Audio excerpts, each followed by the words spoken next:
Agir pour votre santé, le podcast du mieux-être au travail. Je sais pas, faites quelque chose, trouvez un médecin, vite. Permettez, je suis médecin. Non, laissez-moi faire, je suis pédiatre.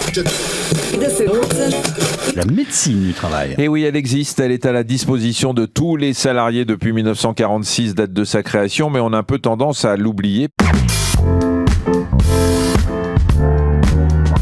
16 millions de personnes sont concernées par ce qui va suivre. 16 millions de travailleurs pour 16 millions de situations et de rapports plus ou moins complexes avec le travail et surtout avec ses effets sur la santé. Fatigue, stress, troubles musculo-squelettiques ou pathologies lourdes, on sait toujours quels effets négatifs le travail peut avoir. Ce qu'on sait souvent moins, c'est pourquoi les employeurs cotisent et surtout que des médecins, des infirmières, des psychologues ou encore des ergonomes sont mobilisables pour les prévenir et les traiter. Découvrons ces héros de l'ombre qui œuvrent pour préserver votre santé au travail. Et pour nous accompagner dans cet hommage, si j'ose dire, j'ai à mes côtés Martin Cacheux, qui est directeur de la prévention et de la santé au travail chez Presoa. Bonjour Martin. Bonjour. Presoa, Martin, c'est ce qu'on appelle un SPSTI. Est-ce que, pour commencer, tu peux nous aider à y voir plus clair dans cet acronyme ?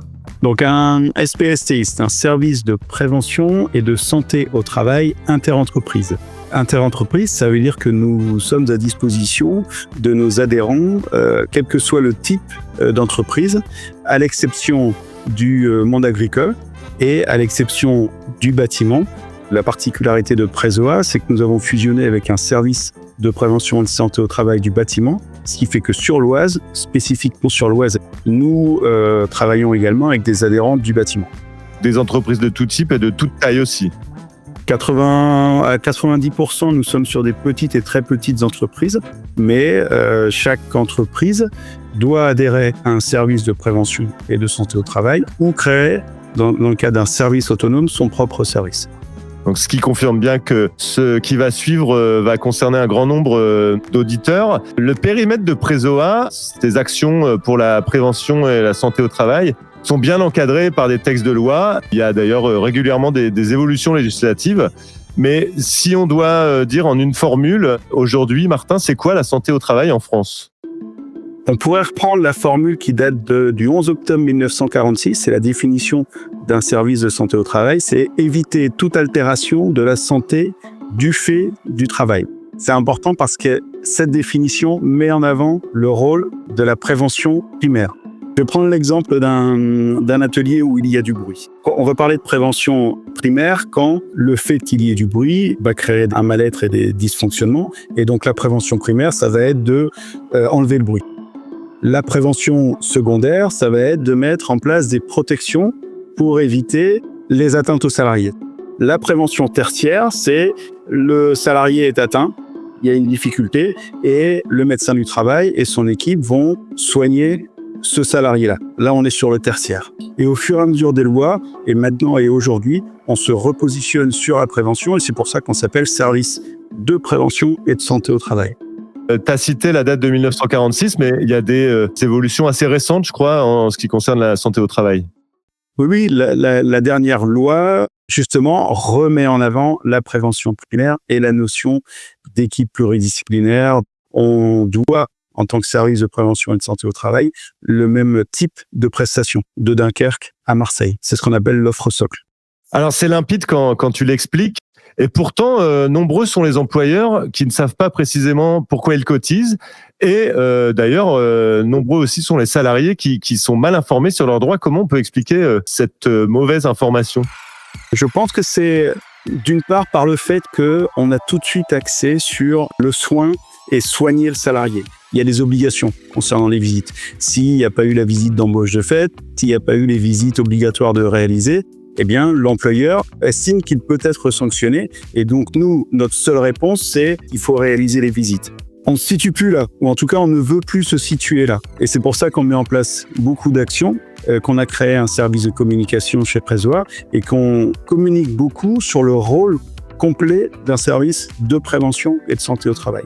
Notre idéal de fonctionnement, c'est la prévention. Si moi je vais en entreprise et j'entends un chef d'entreprise qui me dit ouais, moi ce que je veux c'est la prévention, au lieu des visites, eh ben on a tout gagné. Pour pallier à cette méconnaissance de ton domaine, Martin, je te propose qu'on débute un petit panorama des métiers. Alors on appelait ça pour l'épisode des métiers de l'ombre et je pense que c'est assez judicieux. On va leur donner un peu de lumière et on peut peut-être d'abord parler du plus connu des métiers auxquels ont affaire les salariés. Je peux bien sûr parler du médecin du travail. Moi, Martin, j'ai pas un travail physique, je suis devant mon ordinateur. J'ai pas vraiment de raison d'aller le voir, si. Comment ça se passe ? Tu auras raison d'aller le voir, au contraire.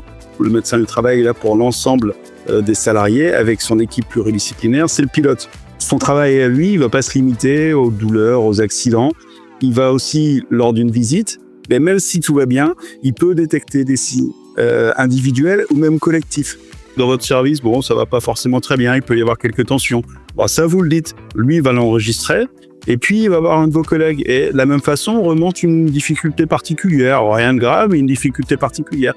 Et si tout ça s'accumule, eh ben, le médecin, lui, c'est aussi le conseil du chef d'entreprise, du chef de service. Et donc, il est aussi en capacité de dire, écoutez, moi, j'ai des éléments, là, plusieurs éléments, pas un seul, très factuels, qui me montrent que, il y a peut-être quelque chose à creuser là, à travailler. Je vous propose d'en reparler. Notre rôle, il est de conseiller et de prévenir. Et le rôle du médecin du travail, il est de conseiller et de prévenir. Donc c'est l'un des premiers enseignements de cet échange, c'est que le médecin du travail, il se limite pas aux consultations qu'on fait quand on commence un nouveau travail. Et c'est peut-être d'autant plus important de le souligner que dans le territoire dont tu t'occupes, l'Oise, il y a peu de médecins de ville et on parle de déserts médicaux dans certaines régions. Je crois que vous êtes assez touché dans l'Oise et donc c'est d'autant plus important de rappeler le rôle des médecins du travail. On avance un petit peu, Martin, si tu veux bien. Quand on parle santé au travail, on pense donc spontanément aux médecins, mais le spectre de vos activités concerne aussi la santé mentale. Oui, effectivement. Alors, c'est encore une fois le médecin du travail qui est le pilote, mais il peut, quand il va détecter une difficulté particulière, faire appel à un psychologue du travail ou un psychologue clinicien. Et ce professionnel-là peut être sollicité par le médecin du travail pour écouter un salarié, lui venir en aide. Et quand le médecin du travail va repérer qu'on est plutôt sur un ancrage de la situation, eh bien, il peut faire appel à un psychologue salarié de Présoa qui, sous une phase, on appelle ça de la thérapie brève, va essayer de désengager la personne de ce mal-être sur une période assez courte, et puis ça peut être résolu. Ou alors orienter ensuite vers le secteur. Et dans ces cas-là, c'est aux salariés de se prendre en charge, mais on aura mis les bases d'un rétablissement. Et le psychologue, il va aussi travailler sur la dynamique de groupe et la qualité du travail en équipe. Parce que soigner le collectif, c'est aussi se soigner chacun d'entre nous. Et donc, il a aussi une action collective. Et à ce titre, si on continue d'égrener les rôles qui sont mobilisés, on trouve donc des infirmiers, des secrétaires médicaux. L'infirmier ou l'infirmière de santé au travail, d'abord, elle est diplômée d'État en tant qu'infirmière. L'employeur, donc là pour le coup Présoa, nous sommes dans l'obligation de lui proposer une spécialisation en santé au travail. Donc elle devient infirmière de santé au travail. Elle travaille toujours sous la forme de délégation du médecin du travail. Elles sont les yeux du médecin pour faire remonter des particularités. Elles vont aussi travailler beaucoup sur la notion de santé publique, parce que une difficulté personnelle va avoir une influence sur la manière de travailler. La santé au travail et le champ de la santé au public sont deux champs identiques. On avait mis en place avec Octobre Rose des ateliers d'autopalpation animés par des infirmières de santé au travail à l'attention de l'ensemble de nos salariés. Et bien, de la même façon, là on est sur Movember et donc on alerte sur les cas de cancer de la prostate et puis les cancers des testicules. Et donc, de la même façon, l'infirmière de santé au travail va mettre en place des ateliers pour un sujet qui est plutôt délicat, on le reconnaît tous, mais dont il est nécessaire de parler parce qu'on en parle peu. Et donc, nous, on considère que c'est un axe de la santé publique que l'on peut proposer aux salariés de l'entreprise. Donc, ce rôle-là est important. Un rôle de proximité. On peut citer aussi les secrétaires médicaux. Je ne sais pas si c'est nécessaire de préciser leur périmètre, mais tu as dit un mot, c'est la prévention. Vous travaillez également avec des techniciens de prévention, des ingénieurs HSE. Alors, vous aimez bien les acronymes, tu vas nous expliquer de quoi il s'agit. Et également des ergonomes. Est-ce que tu peux nous expliquer un peu ces fonctions-là ? Tu as raison. D'abord, je vais revenir sur le rôle des secrétaires médicaux et de la proximité. La proximité, ça nous est demandé par la DRETS, Direction régionale de l'économie, de l'emploi, du travail et des solidarités. Le premier contact avec l'adhérent, c'est la secrétaire médicale. Nous sommes en proximité. Le médecin du travail a à sa disposition une équipe de prévention avec des assistants techniques de santé au travail, des techniciens santé au travail, des ingénieurs prévention et des spécialistes ergonomes et assistantes sociales. La santé au travail, donc, ça n'est pas que soigner, c'est aussi prévenir. Et c'est là que les ATSC, les techniciens de prévention et les ingénieurs en sécurité vont intervenir. Ce sont des experts qui vont réfléchir, analyser, proposer des solutions. On est vraiment dans la proposition de solutions et en étant le plus concret possible et le plus en proximité avec l'entreprise. Et on peut faire un focus aussi sur l'ergonome. Lui, c'est pareil, son travail, c'est pas se limiter à corriger des postures. Il a un rôle beaucoup plus vaste. Il va imaginer des aménagements d'espace, charge ensuite à l'employeur de mettre en place les préconisations que l'on proposait. Mais charge à nous de suivre ces préconisations. Enfin voilà, on est vraiment dans un suivi en proximité, même et surtout au niveau de la prévention. Ça couvre aussi le domaine du social. On peut aussi faire appel à vos services en cas de problème de ce genre. On a, nous, des assistantes sociales. Pour notre partie, elles vont se spécialiser dans la prévention de la désinsertion professionnelle. Dans le cas de situations où le salarié risque de ne plus pouvoir travailler dans son entreprise ou même carrément de travailler dans une autre entreprise. Et donc, son travail à elle va être de regarder la situation de la personne d'un point de vue professionnel, d'un point de vue personnel, et de solliciter des partenaires extérieurs, par exemple pour faire un bilan de compétences, si on est dans le cadre de la nécessité physique ou mentale de changer de métier. On peut faire appel au Cap Emploi, à la GFIP, pour travailler avec eux et éviter la désinsertion professionnelle, c'est-à-dire très concrètement la perte d'emploi. On comprend donc que c'est un accompagnement vraiment complet et l'illustration que le travail est une fonction sociale, évidemment.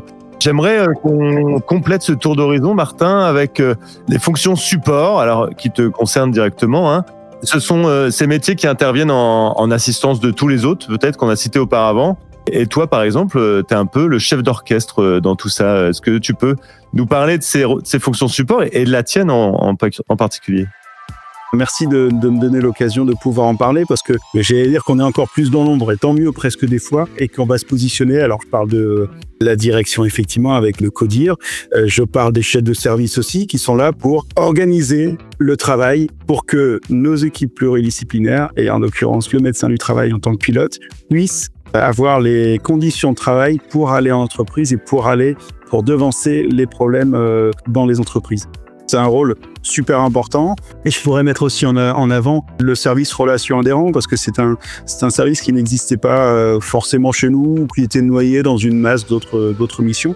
On veut mettre en avant chez Presoa, mais ça existe ailleurs, hein, cette relation adhérent, vraiment en se positionnant de plus en plus dans une approche aussi marketing. Vous adhérez à un service de prévention au travail, qu'est-ce que ça veut dire ? Qu'est-ce que c'est pour vous ? Et le chef du service de la relation adhérent, il va être là pour former des gens qui vont être en capacité d'expliquer ce que l'on est en train de faire, ce que peut proposer un service de prévention et de santé au travail. Dès le début, dès l'adhésion et tout au long du parcours de l'entreprise, comme de l'adhérent, comme du salarié. Eh ben, je te remercie, tu viens d'expliquer exactement l'objet de ce podcast. Ce pourquoi tu t'es engagé à venir nous présenter tous ces métiers. Je te remercie beaucoup, Martin. Merci à toi, Mathieu. Merci de nous avoir présenté les services auxquels ont accès les salariés, souvent sans le savoir, et d'avoir présenté en quelque sorte ces hommes et ces femmes qui veillent sur notre santé, nous salariés. Bien souvent, les services de prévention et de santé au travail peuvent pallier, comme je l'ai dit, aux déserts médicaux, et c'est pas le moindre des bénéfices que propose Presoa. Dans les prochains épisodes, on se penchera plus concrètement encore sur les missions de ces médecins, de ces psychologues, sur les engagements de toutes ces personnes. À très vite. Ah ben ouais, bravo Martin.